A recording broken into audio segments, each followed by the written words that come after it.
Udah belajar sampai saya puasa 4 hari kan. Saya puasa 4 hari 4 malam. Saya dikubur di tanah 4 hari nih. Benar-benar dikubur hidup-hidup saya. 4 hari itu bukan sedikit-sedikit 4 hari Bang. Persyaratan dia pesugihan ringan sekali, Pak. Iya. Apa aja tuh? Sesajen, ikan merah, ikan hitam. Dia bersemedi. Selama berapa lama? Dia bersemedi selama 1 malam. Hanya 1 malam? Hanya 1 malam. Tokcer berarti, Pak ya? Tokcer. Pulang, anggota keluarga ada yang meninggal. Nah, gitu. Tapi kekayaan dia sampai sekarang gak habis-habis. Sampai hari ini. Nah, udah gitu dia ngambil boneka nih. Demi Allah dia ngambil boneka, ditusuk kerasa nih saya nih. Sakit ini. Tapi kan saya istiqomah. Istiqomah, saya ingat ke Allah, la ilaha illallah. Jatuh dia langsung. Alhamdulillah ya Allah. 2 kali itu saya berantem sama dukun dulu. Di Bungbulang 1, di Cidaun 1.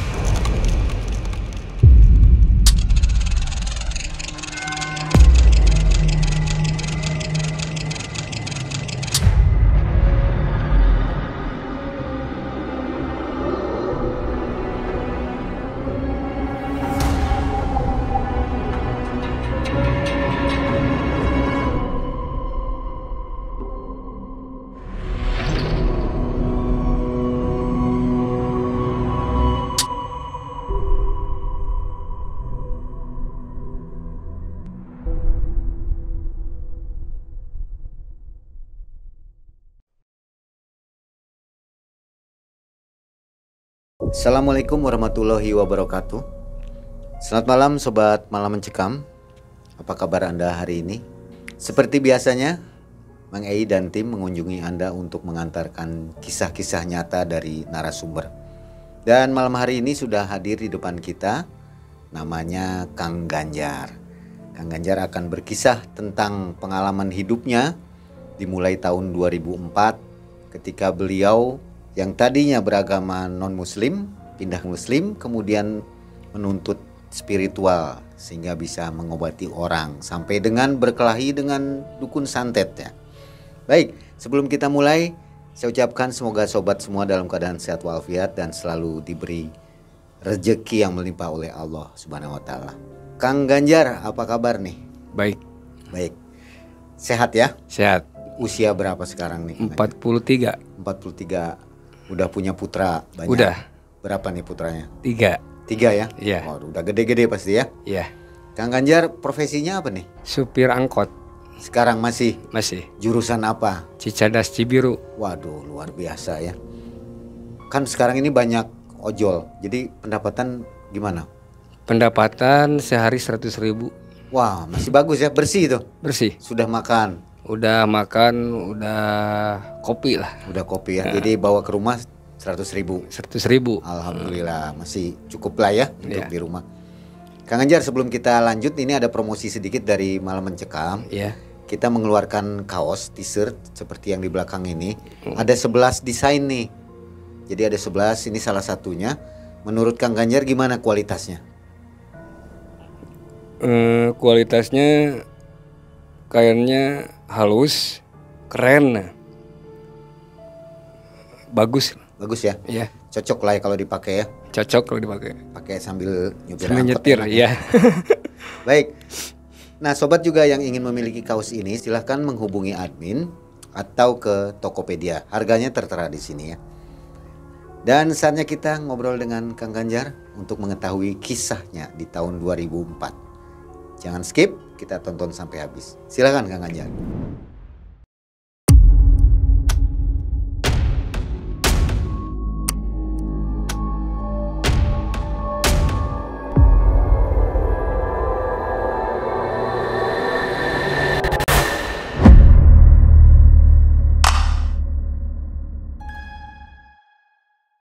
Berawal dari 2004, keluarga saya non-muslim. Saya berpindah agama dari non-muslim masuk Muslim. Setelah saya bertemu dengan teman saya yang namanya Herman, terus saya diantar ke guru daerah Tasik, Kampung Kalapa Genep.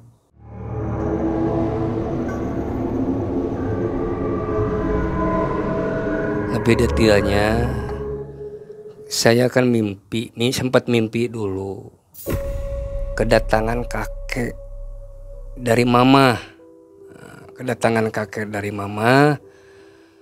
Terus kakek dari mama bilang gini, dari impiannya tuh bilang,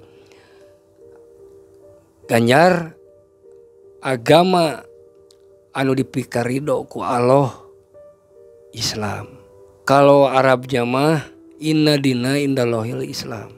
Nah, dari situ sempat saya berpikir, ini teh apa artinya teh? Kan saya non Muslim. Ini apa, kan saya dari lahir non Muslim gitu. Keluarga semua non Muslim sampai sekarang? Keluarga semua non Muslim, tapi alhamdulillah bapak sama mama enggak fanatik gitu lah. Bapak sama mama enggak fanatik, malahan saya juga kan sekarang di rumah orang tua gitu.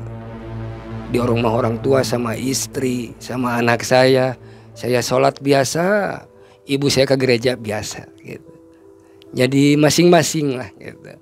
Mau Muslim, mau non Muslim itu sama. Kata orang tua saya bilangnya gitu. Bapak nggak akan ngelarang-larang kamu mau sholat mau apa. Jadi intinya bapak itu nyetujui lah saya masuk Muslim gitu. Tidak ada masalah? Tidak ada masalah gitu. Oke. Udah gitu saya belajar di Tasik dengan seorang guru.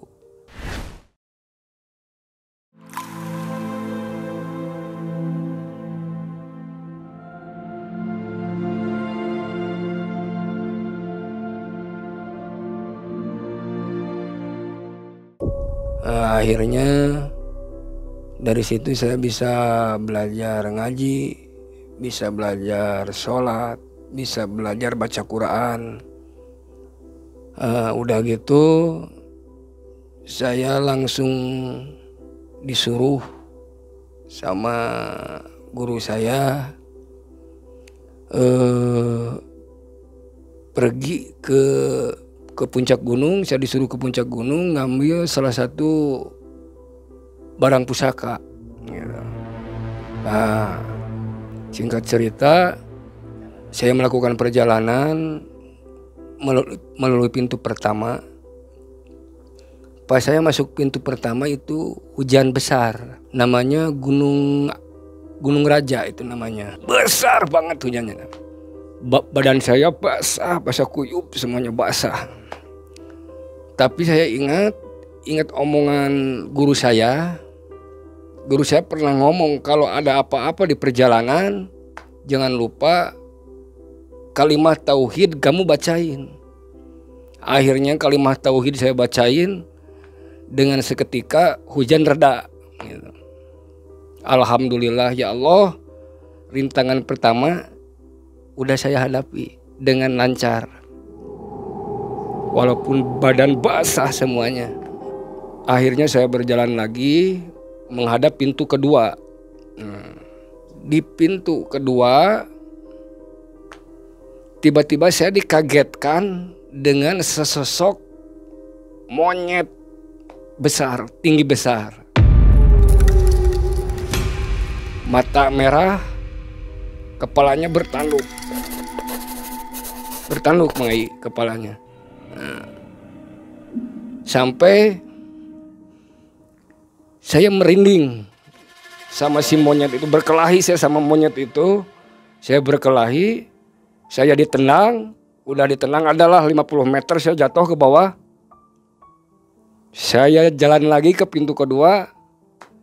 Saya ingat omongan guru saya, kalau ada apa-apa dengan satu kalimat, Anda bacakan kalimat tauhid, gitu kata guru saya.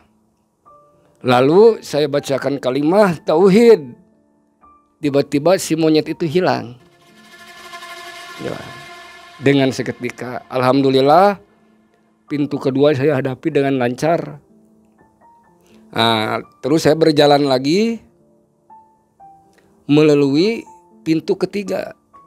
Yang dahsyat itu pintu ketiga, tiba-tiba saya didatangin sesosok badan tinggi besar, berbulu.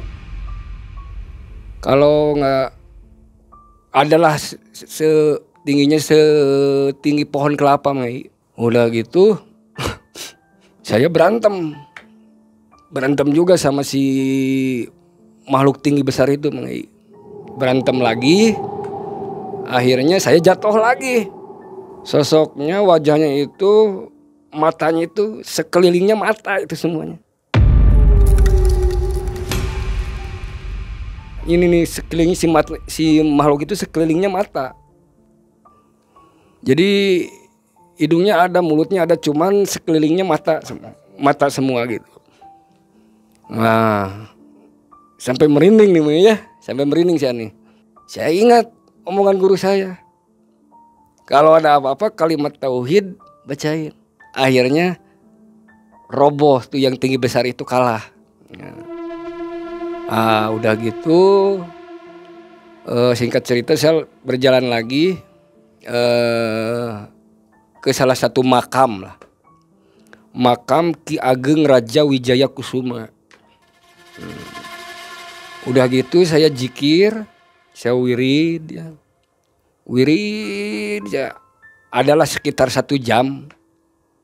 Tiba-tiba ada sekelebatan, tiba-tiba itu teh nyamperin ke saya. Dengan saya penasaran, ya teh naon, ini teh apa kan gitu. Ini teh apa? Saya tangkap, ternyata keris. Berupa keris saya tangkap.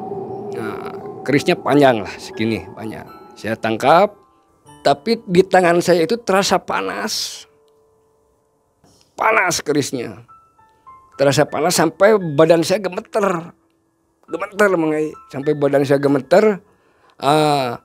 Udah gitu, dengan kalimat-kalimat Allah, akhirnya terlepas. Malahan pas si keris terlepas, tangan saya gosong. Seperti saking panasnya, seperti luka bakar gitu lah. Meleleh gitu kulit saya gitu. Nah, akhirnya disembuhin sama guru saya, akhirnya sembuh sampai sekarang. Nah, udah dari situ, singkat cerita, saya perjalanan pulang, tapi saya di stop dulu sama guru saya. Masih banyak yang harus saya berikan ke kamu, gitu bilangnya, Mai. Oh iya guru, mau ngasih apa? Guru saya mau ngasih ilmu pengobatan ke saya. Kamu jangan dulu pulang, kamu belum selesai, gitu bilangnya. Saya mau ngasih lagi ke kamu buat pengobatan, buat bekal kamu nanti di masa depan, bilangnya gitu.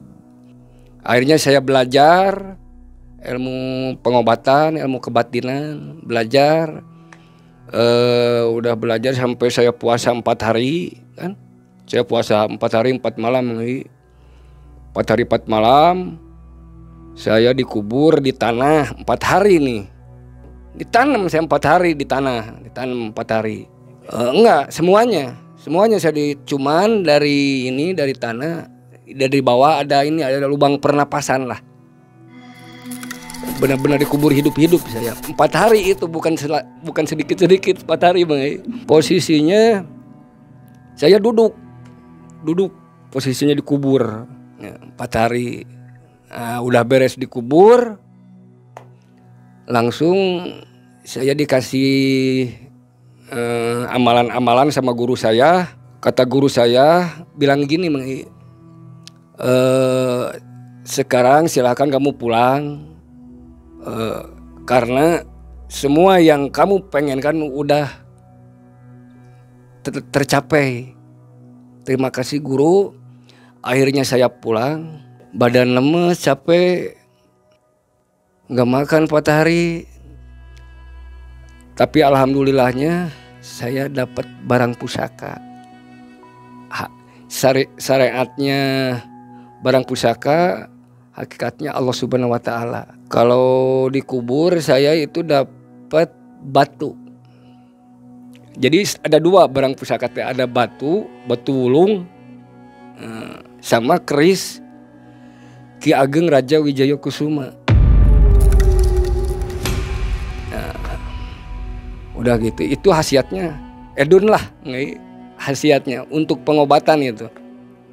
Malahan kan saya sempat ngobatin pasien tuh di Cianjur tuh, sempat ngobatin pasien yang gilanya itu 7 tahun. 7 tahun dia gila, diguna-guna oleh pacarnya, bilangnya teh. Si ibunya bilang ke saya, tapi Bu, kenapa Ibu bisa tahu ke saya, kata saya teh. Sedangkan saya kan belum tahu ke Ibu, kata saya teh, bilangnya gitu. Tapi si ibu bilangnya dari temen, ada orang pintar dari Bandung, bilangnya teh gitu.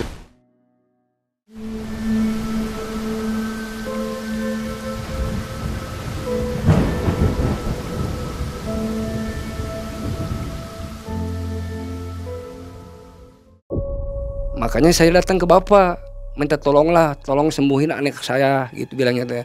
Tolong sembuhinlah anak saya, gitu bilangnya teh.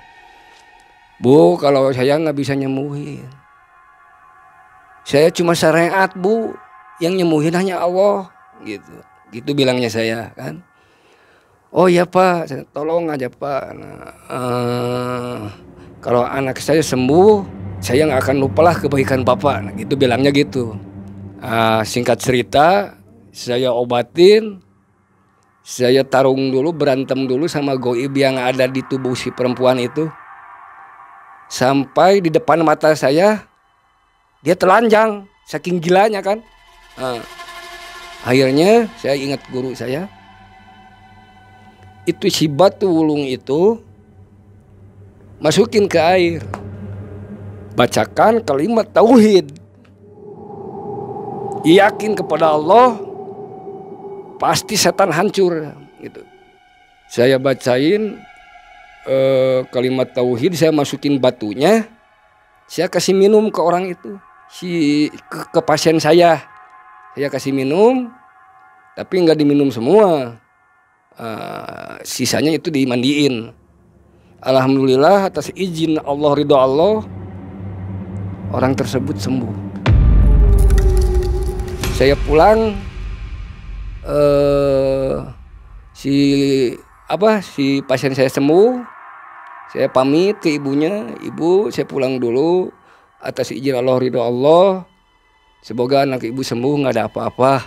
Ya, udah gitu saya pulang, terus jarak 2 hari 3 hari lah karena salah. Ada lagi ke rumah, pasien lagi. Saya datang ke Tasik, ke Ciawi tuh, Singaparna. Saya ke Ciawi, yang kena guna-guna, yang kena santet itu adiknya, kan.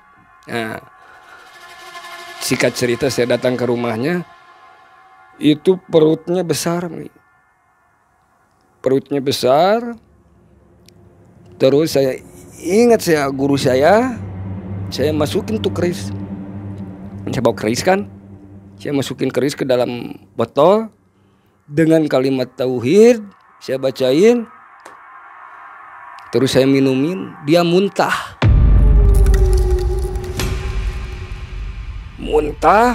sampai keluar itu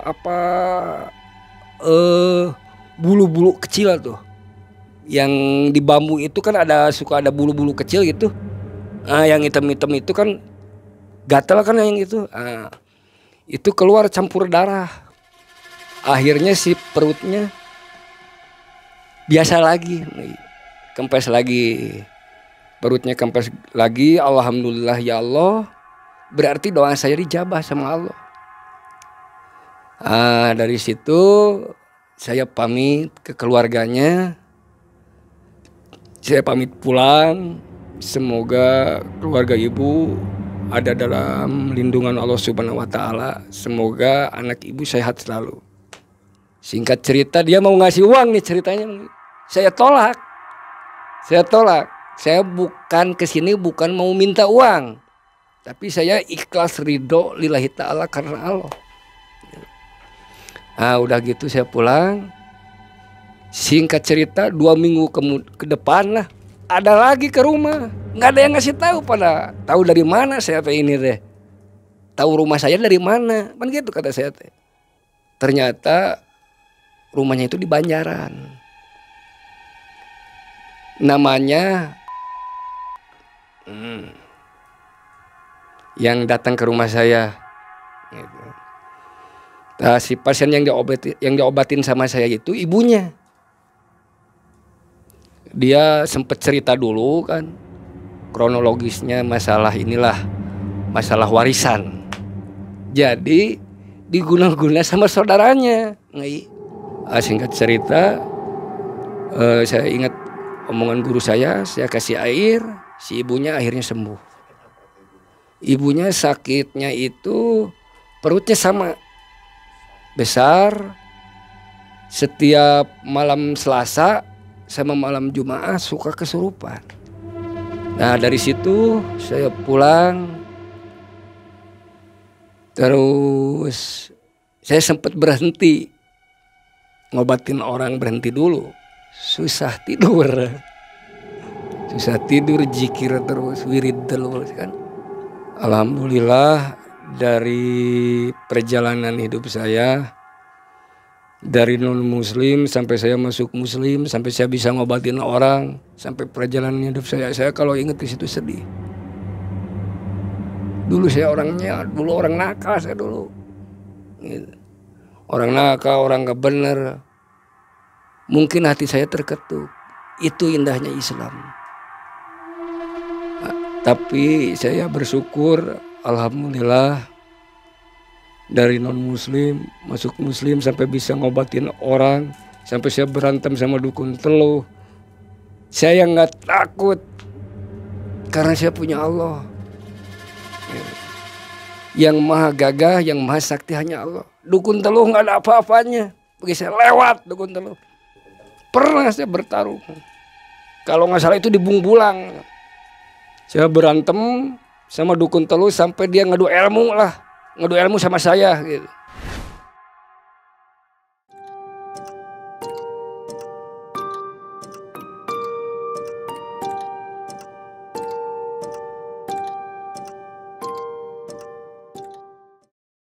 Karena saya udah nyembuhin pasien-pasien yang kena santet.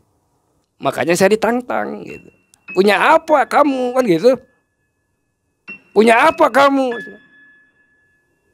Ilmu kamu itu belum seberapa dengan saya. Saya yang mesti tinggi, kata si dukun teluh itu orang Bungbulang. Tapi saya dalam hati saya punya Allah. Tapi saya nggak sombong, enggak. Saya nggak bisa apa-apa, bah, kata saya. Tapi kalau abah mau coba ya silakan aja. Saya ladenin bah sampai mati juga. Gitu. Nah udah gitu dia ngambil boneka nih. Demi Allah dia ngambil boneka, ditusuk kerasa nih saya nih. Sakit ini. Tapi kan saya istiqomah. Istiqomah. Saya ingat ke Allah, la ilaha illallah. Jatuh dia langsung. Alhamdulillah ya Allah. 2 kali itu saya berantem sama dukun teluh. Di Bungbulang 1, di Cidaun 1. Karena mendapat tantangan kan, di Onang. Saya ke sana, ke Cisereh tuh. Pasir Angin. Saya datang ke sana. Saya hadepin.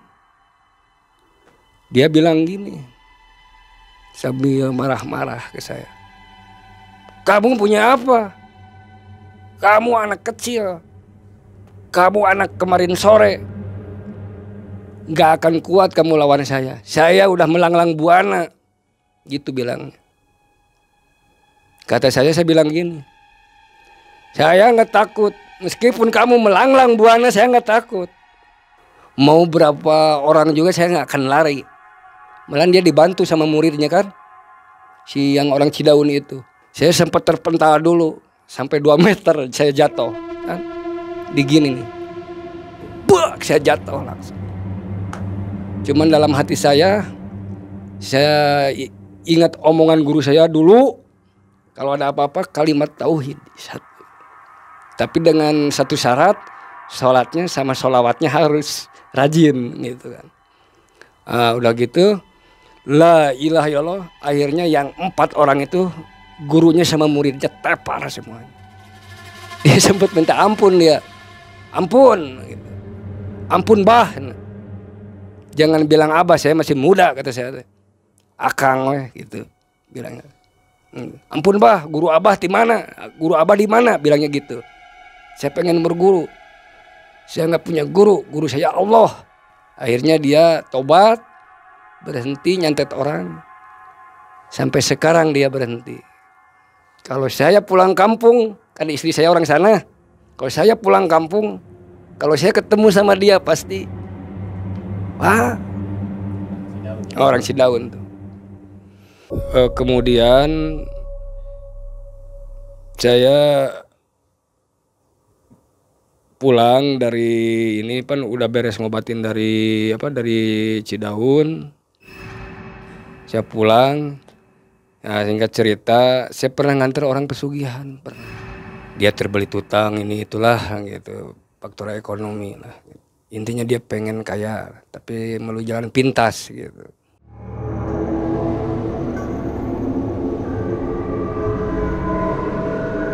Sebetulnya itu salah sebetulnya. Saya juga kapok lah.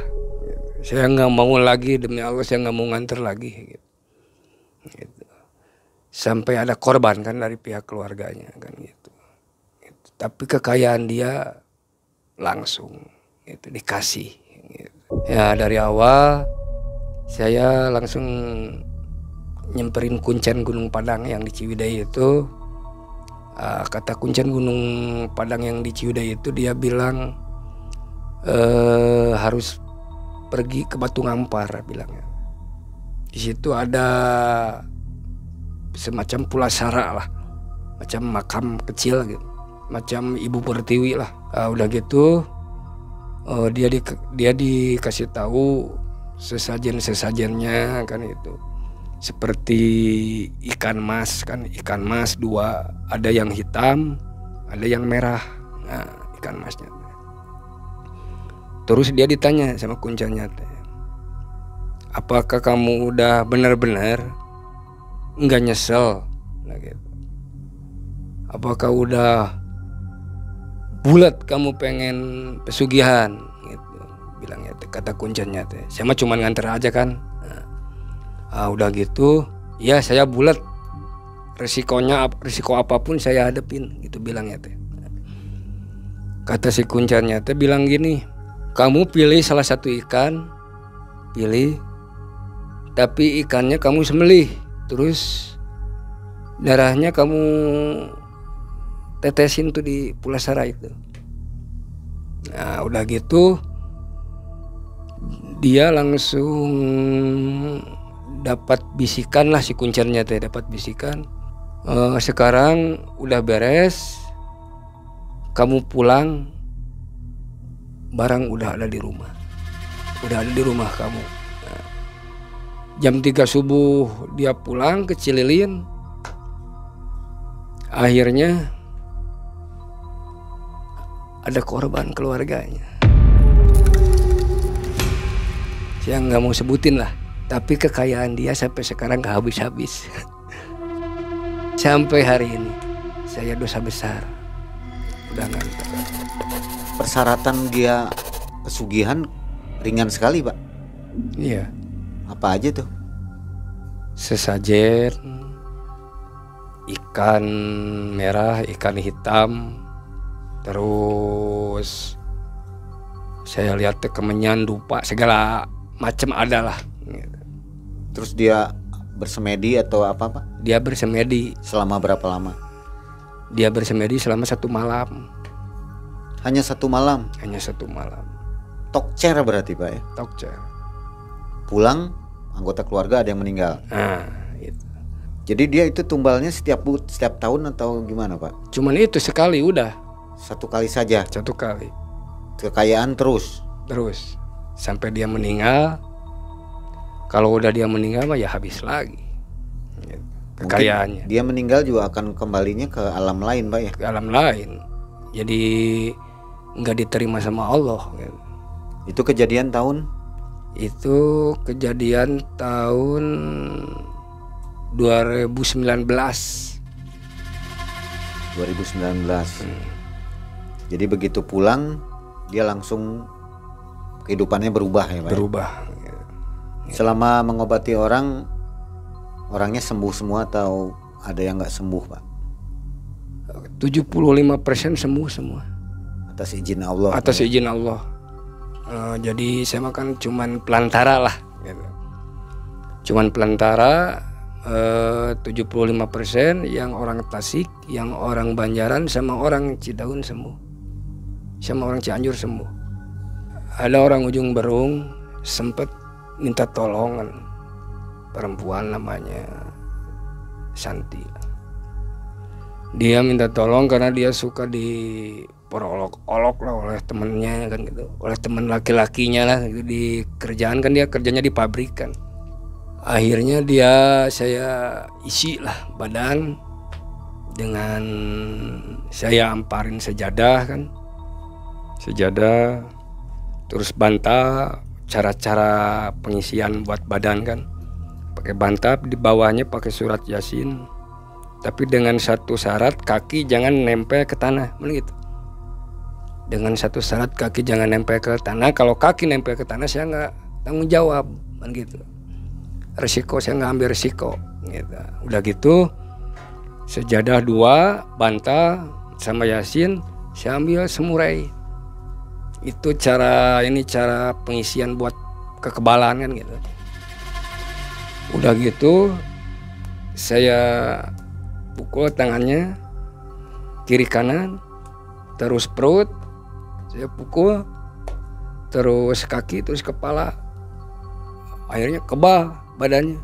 Saya gimana dipukul kuat gitu.